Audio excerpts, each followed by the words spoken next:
Elaine, thanks very much for joining Ancient Origins for this interview about the recent DNA tests that have been carried out on the elongated skulls from Paracas in Peru. So you and Richard Shaw have teamed up to produce the Watchers series, which delves into everything unknown about the supernatural world, lots of fascinating subjects. And your recent one, which has just come out, Watchers 10, is set to release some very interesting information about the Paracas skulls, the elongated skulls from Peru. So to begin with, can you explain a little bit about these skulls and what makes them, interesting as a point of study? Well, first of all, the backstory is this. Someone sent me a link about 3 or 4 years ago showing Brian Forrester down in Senior Juan's Paracas History Museum. And he's holding skulls like this is a cast. He's holding a skull like this and, and saying, come down to Paracas, come down to Paracas. And so I emailed Brian, and we struck up a conversation and a friendship, which has been ongoing. And, frankly, without Senior Juan and then Brian underneath him, none of this would have happened. I've written like 10 different books, and the first 3 books were novels called the Nephilim Trilogy. So I've been in this, researching this really for 25 years. And that's why we were so interested in going down to the Paracas History Museum, talking to Senior Juan, talking to Brian Forrester, trying as much evidence as we possibly could. We've gone down there like 3 different times. We're still not done. We've never been able to take real good bone samples. And what I mean by that is when you go in with a Dremel tool, let's say down here where the foramen magnum might be, somewhere in this area of the skull, and drill into this. This is virgin bone, and that's what we're after. So you would drill in with a Dremel tool, blow it out with air, and then drill in again and collect that powder. And basically, you're taking the contamination levels way, way down. It's fresh genetic material. We've learned this. We've teamed up with a Canadian lab and 2 other labs here in the States. So this is real hardcore scientific evidence.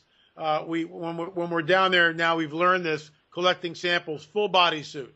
It's a full suit with boots, with 2 sets of gloves, 2 sets of arms, smack the microphone here, a hairnet and a face mask. So, you're completely garbed up. And when we go back down to take DNA samples, and that's in the works, we've been trying to do that because the work is ongoing. In the meantime, we were able to legally, and I can't stress that enough, legally take out hair samples, providing there's no scalp attached to the hair. And to the best of my ability, hair that fell off. One of the skulls we tested actually was this guy, and you can see over here on the side, you can see the little patch of red was still there.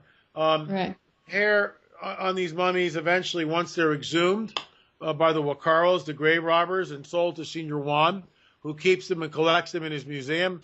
But we had samples.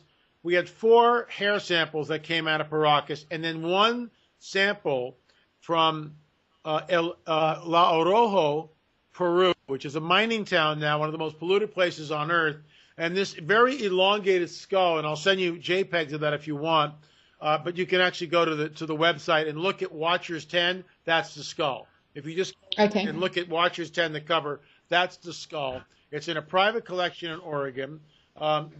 This man's grandfather was a medical doctor, and probably in the 30s or 40s. We're not sure of the provenance behind it. We've tried to get it out of family members. Nobody knows anything because this is decades ago.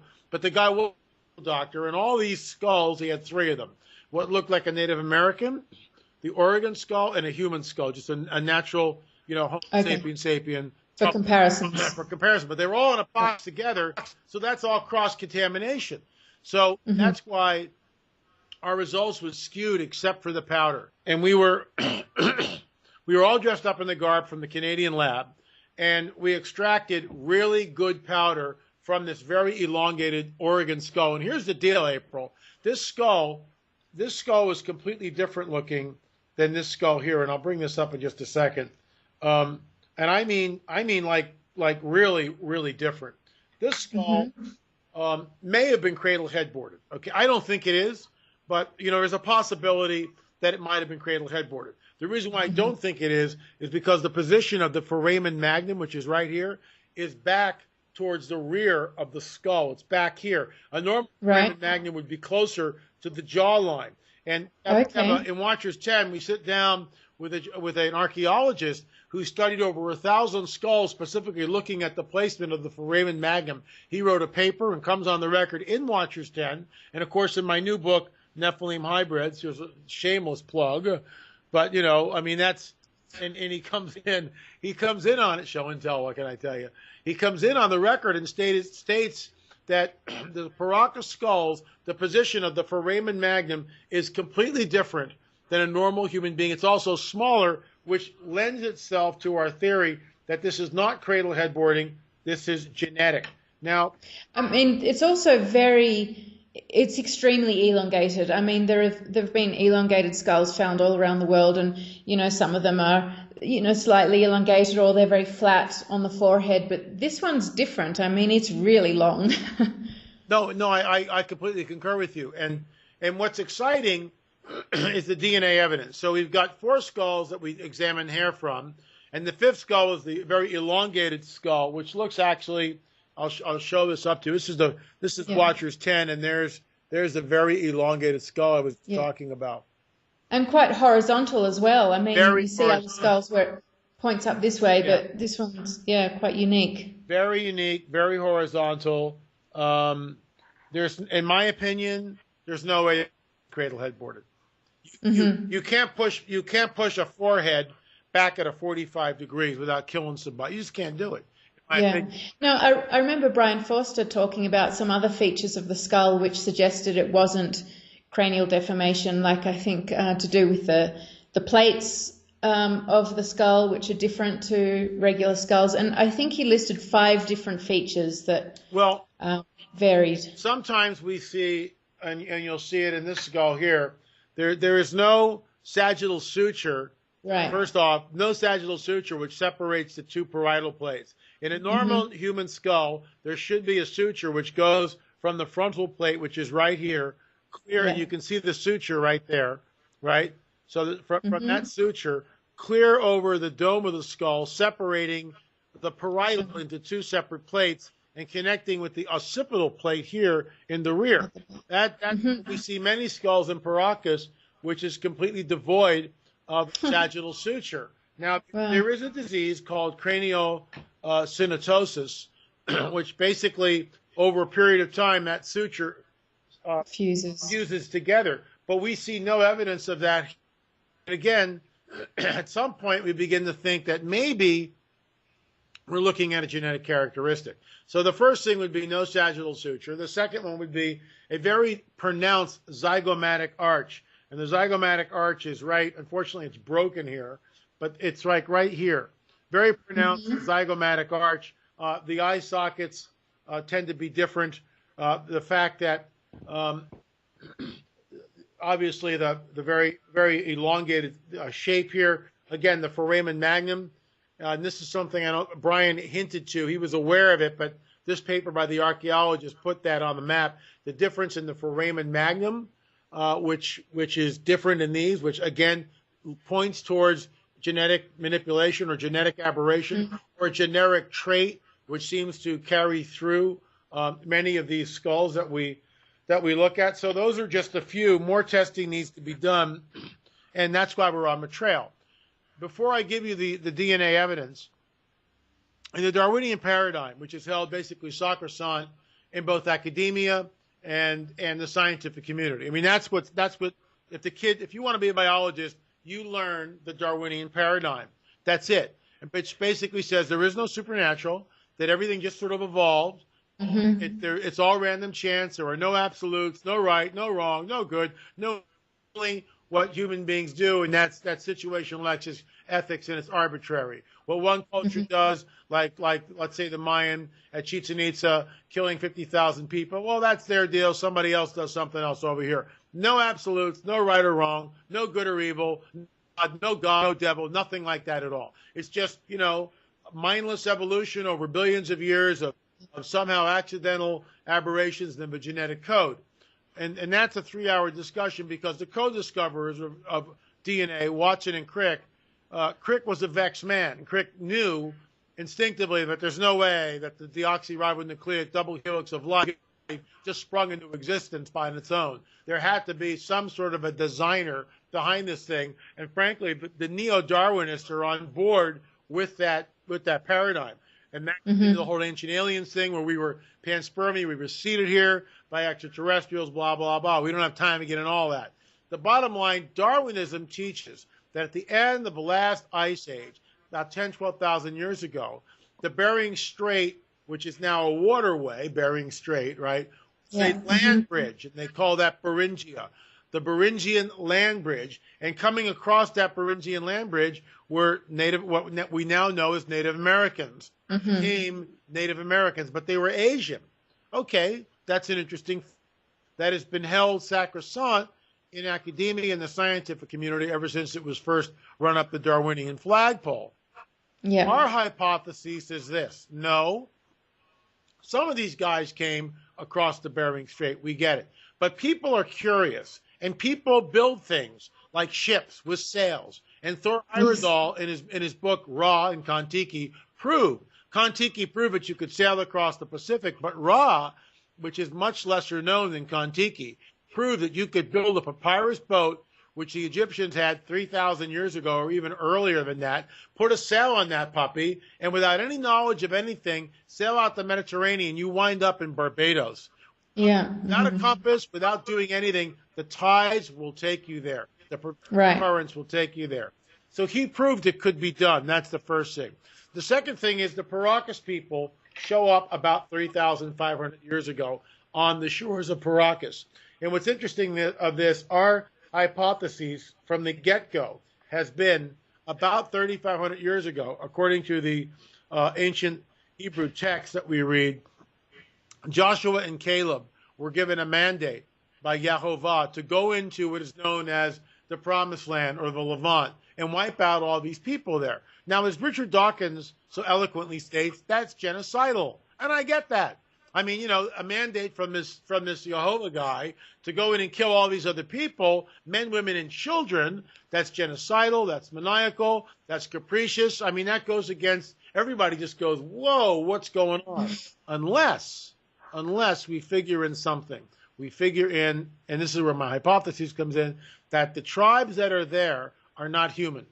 First of all, they're not human. They're the Nephilim. And what we read in the text, the account, is the Nephilim, the Raphaim, the Zanzumim, the Emims, the Anakim, all are there. And what we think happened is when Joshua and Caleb began to push into this area and decimate the tribes, these hybrid entities, some were giants, some had long necks. I mean, there's different genetic characteristics which the names denote, like Anakim Skywalker, guess where he got that from. The Anakim means long neck. And we found evidence of that in the Paracas skulls by the positioning of the foramen magnum, but I digress, that these skulls may have in fact had long necks. Now, does that mean that the descendants of the Anakim? We don't know that.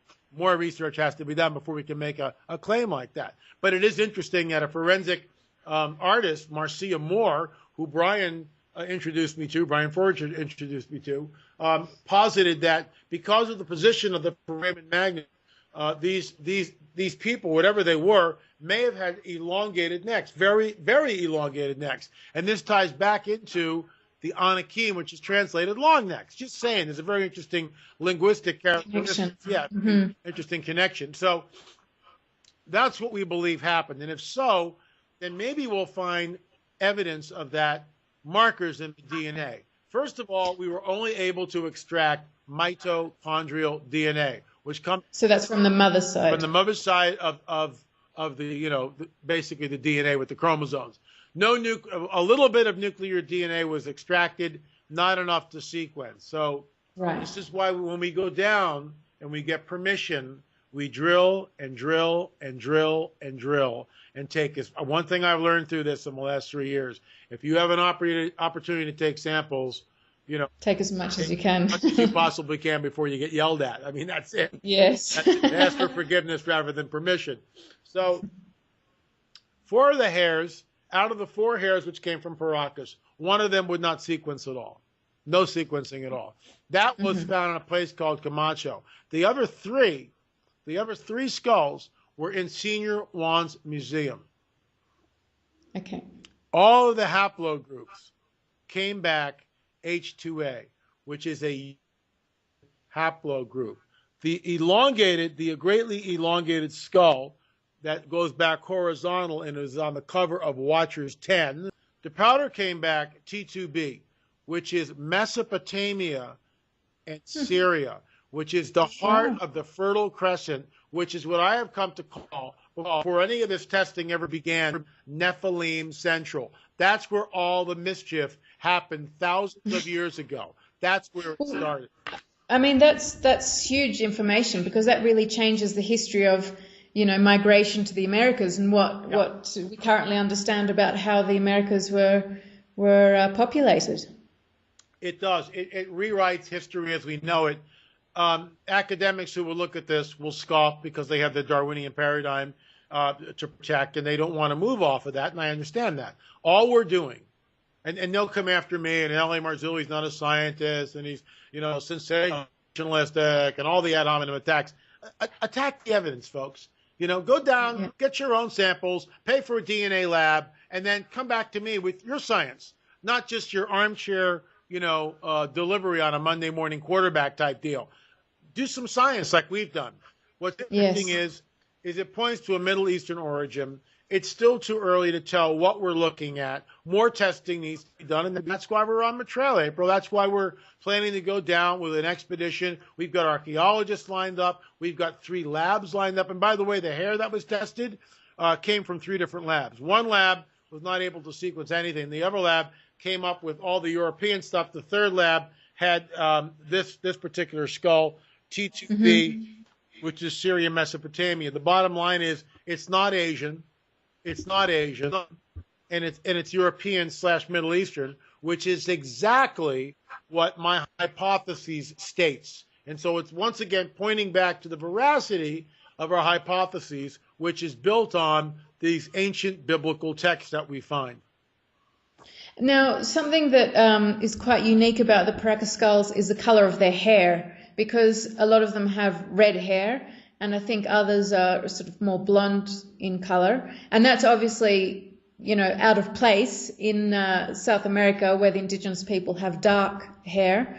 So what's the significance of that? I mean, are the people at the time from Mesopotamia, did they have that coloring of hair? Do you know anything about the origins of that? Yes, all the red hair comes from the Middle East and Europe. That's where it originates from. And so once again, we said, red hair. I mean, look, when we unwrapped that 2,000-year-old baby skull, and again, thank you, Brian Forrester. Thank you, Senior Juan Navarro. Thank you, Joe Taylor, and our archaeology. And let's give credit where credit is due. Aaron Junkins, Chase Klotsky, our forensic team leader, and of course, Richard Shaw, my business partner, director of the Watcher series. We're down. We got this team of people. Ron Moorhead's there. I mean, this whole team of people, looking at this stuff, and Senior Juan allowed us to unwrap this 2,000-year-old baby mummy skull, greatly elongated. I was able to take a little small sample of the crumbling textiles, carbon-14 dated. It was like 1,940 years, plus or minus 30. I mean, it's almost a 2,000-year-old mummy skull. We're unwrapping this. Who gets to do this stuff?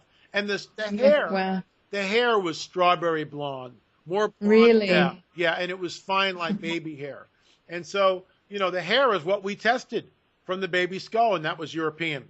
That was European. Yeah. So, you mentioned about this area in Mesopotamia being a hotspot, possible extraterrestrial, hybrid, and so on. Now, does anything extraterrestrial show up in the DNA results? Or we don't have a full profile, and I want to clarify something. When you say extraterrestrial, and this is going to blow some of my constituents away, I agree with you, but not in the same sense that you're saying it. But not an alien flying down, in a spaceship. But anything not from this planet is, by definition, an extraterrestrial. And so I will use that word in this particular context. Yes, extraterrestrials came down and, were messing with the genome. What they were is a class, according to this ancient Hebraic text, they were known as watcher angels. Angel just means messenger. That's all it means. So whatever these entities were, they were called the watchers. The book of Enoch, very interesting book, talks about them. They landed on Mount Hermon, and then they took wives from wherever they went, and then this whole Nephilim thing started. So that's my hypothesis, and that's what I'm sticking to it. But you're right. In the classic sense, whatever these entities are, they are extraterrestrial. So what are the plans then for future testing? I mean, is it on the cards to replicate the results, and what's the time scale for that?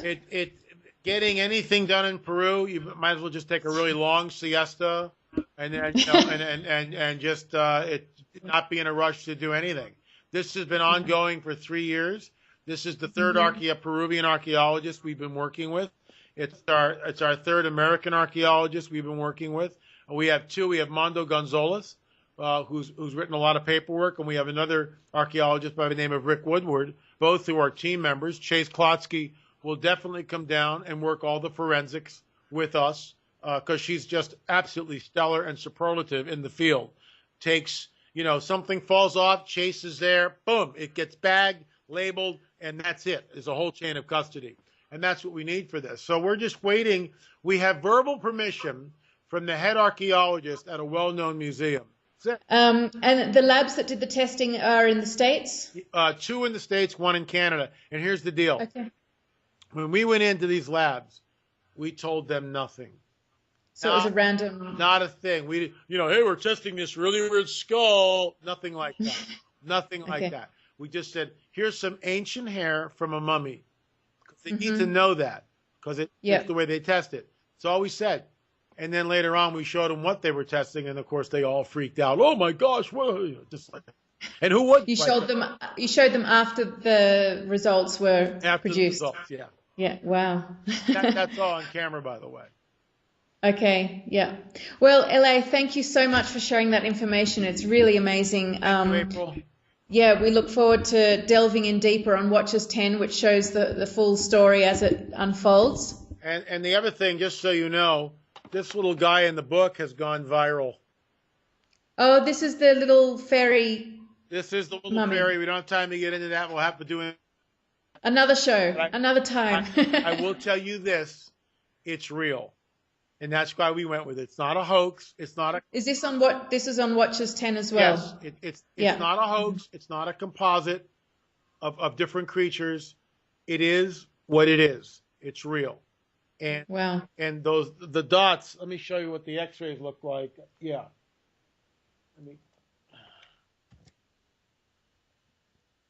Oh, wow. Gosh. See the x-ray? Yeah. And I see the dots in here? Yeah, what are those dots? I'm not going to tell you. You have to have me. Oh. But when we found out what they were, that's when we realized that, oh my gosh, this thing is not a composite. And we did that when I took the x-rays to a veterinarian who, like everyone else in America, is so afraid of the fascist whatever and being called and ridiculed and politically correct nonsense. He doesn't come on the record with his name, but he gave us the audio. And the audio is in Watchers 10. It's also in the book, the complete transcript. He tells us what they were. And then when he told us, and by the way, I've had it confirmed by 2 other people who didn't know the veterinarian. So there's no collusion here. And they said, yes, that's it. And they told me exactly what he thought it was. They confirmed it. And look, I said to the vet, pause it. And he just said, if it is, it's done really, really well. And for what purpose? Why? Yeah. What? Whoever made this thing, they're not profiting by it. It's not on the cover of, but this thing has gone viral in the last 72 hours. It has gone viral. And, which is good. People need to see what's really going on. And this is in Watchers 10 and in my new book, Nephilim Hybrids. Yeah. Well, thanks so much for sharing, LA. It's really, really fascinating information. And we look forward to the results of future tests down the road. Yeah, we'll be right here giving them to you.